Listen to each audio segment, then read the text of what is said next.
Last night, I came back from one of those mental health camping trips where all you bring is, electronic wise, an emergency radio and a digital camera.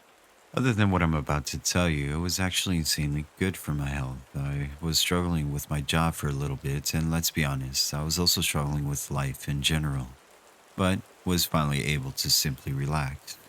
It's what felt like the first time in years, to be honest. I came back a new person, a fresh slate to write the rest of my life on. I later found out I came back a new person in a more literal way. The camping part went smoothly. I enjoyed some fishing, cooked with a campfire, met some other people on their own retreat as well. The normal camping stuff. I also took a lot of pictures. After about a week, I arrived. I packed up all my things and went back to my truck, ready to head back home. The ride back went smoothly, but I do have to admit, the first night of sleeping in my own bed rather than a cot felt so damn good. I woke up this morning and decided to go through my photos before heading into work, just to see what I wanted to download onto my computer and what I wanted to trash. This is where things get a little bit odd. The first picture was of me with a group of about 6 people. I don't remember a single one of these guys. All of their faces were blurred out, like they turned their heads swiftly as the picture was being taken of them. We all had our hands around each other, and the girl next to me was getting really close and personal with my waist.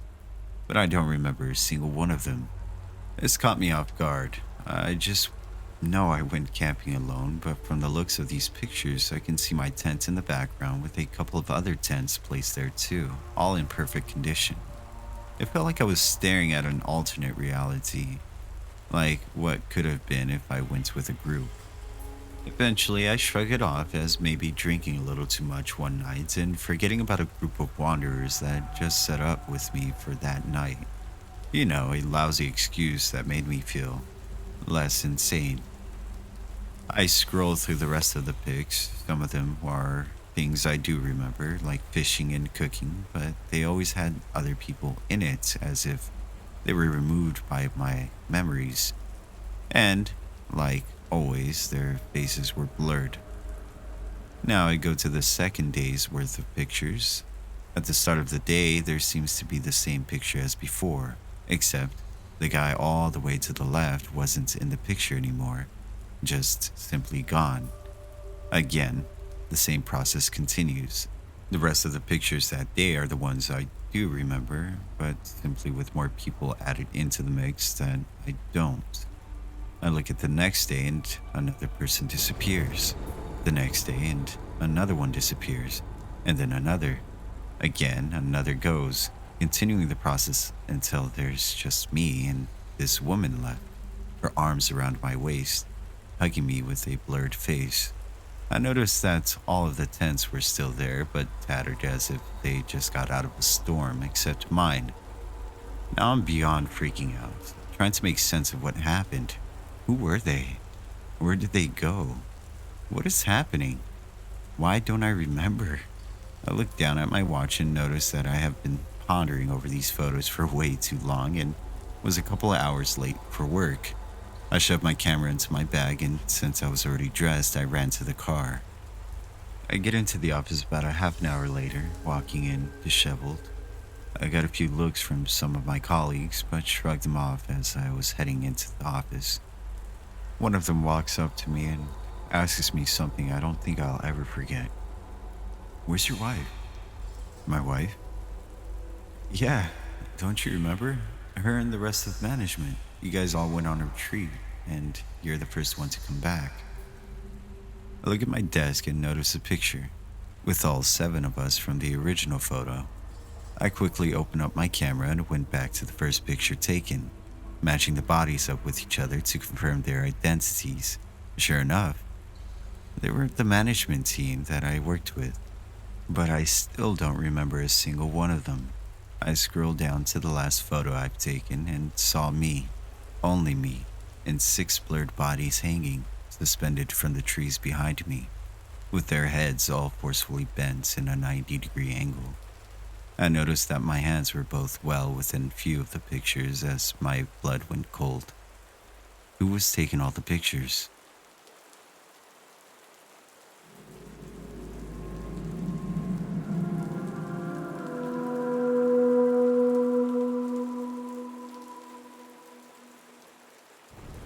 I've never been much of an outdoor person, but the summer after my second year in college, one of my roommates convinced me to go tent camping with him.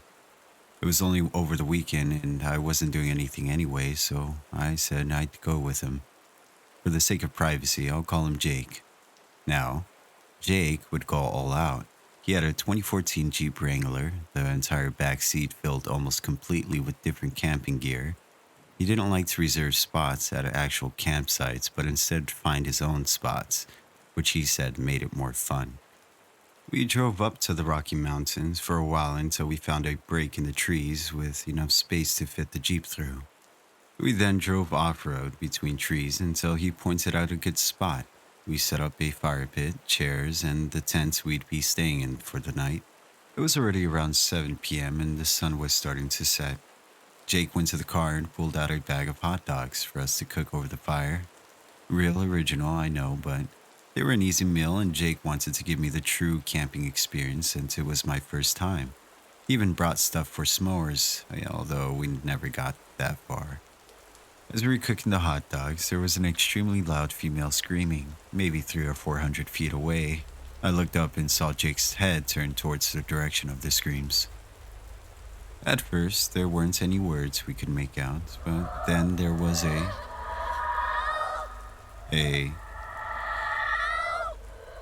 and all of them sounding more desperate than the last. Then the loudest, most terrifying scream was abruptly cut off mid-scream. Jake looked back in my direction. The look on his face was pure horror. As far as we knew, the closest man-made structure was the road, and even that was far away. No one should have been out here. Whatever it was we just heard didn't matter. We knew we needed to leave as fast as possible. We started frantically throwing things in the back of the Jeep, and stuffed the still fully made tents inside, and as we closed the door, I tried calling 911 as we started driving back to the road. I had practically no service out there, but somehow managed to get on the line with an operator. I did my best to explain what we heard, and they said they send a troop out there as soon as possible. It took us twice as long to get back to the road just because this time we couldn't see anything. Finally, we saw the pavement and stopped for a second. We didn't know if we should wait for the cops or not. That's when we saw a figure walking out of the trees from in front of us. He was wearing jeans with an all-black sweatshirt. It had a hood covering his face, and he was dragging something behind him in a heavy sheet or some kind of bag. His head was down and he walked with a limp. He looked over in our direction when blue and red police lights revealed themselves from down the road. The man turned his head and started sprinting back into the forest, letting go of the bag. The police saw this and started chasing after him. The bag he was dragging turned out to contain the remains of a 34-year-old woman. We aren't sure if the man was ever caught, but one thing is for certain. I'll probably never go camping again.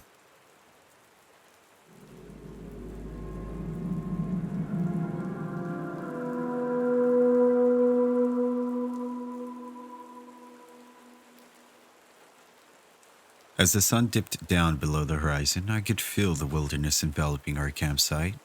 The fire crackled, a beacon against the creeping darkness, and my friend had ventured out to collect more firewood, leaving me alone with the unsettling silence of the woods. The night was moonless, and the only light came from the dying fire and a flashlight with faltering batteries. I heard a rustle from the edge of our campsite, so I called out, thinking it was my friend returning, but no answers came. I gripped the flashlight, the beam cutting through the blackness to reveal nothing. The forest seemed to press closer, and the darkness thickened. Suddenly, the silence was shattered by a scream. I knew instantly it wasn't human. It was primal, filled with agony that was ancient and deep. My heart raced, but I couldn't move, frozen by fear. The scream came again, but closer this time. I realized it wasn't one voice, but many, a cacophony of suffering that seemed to come from the very earth beneath me. In that moment, I felt something brush against my tent. I swung the light towards it, and for a split second, I saw it. A glimpse of matted fur, eyes that reflected the light like mirrors, and a mouth agape with too many teeth. I blinked and it was gone, but the brush of its presence left a cold dread in my heart. I wanted to run, but where could I go? The forest was like a labyrinth, and whatever was out there knew this place better than I ever could. The wrestling returned, circling the campsite, and with it, a whispering that was almost human, speaking words I couldn't understand. When my friend finally returned, I was huddled by the embers of the fire, eyes wide, clutching the flashlight like a lifeline. He saw my terror and asked what happened, but I couldn't form the words to explain it. We left that first light, leaving the tent and our supplies behind. I never went back to those woods, and at night, when the house is quiet, I can sometimes hear that whispering at the edge of my hearing, a reminder of the nights when the forest spoke to me in voices of horror.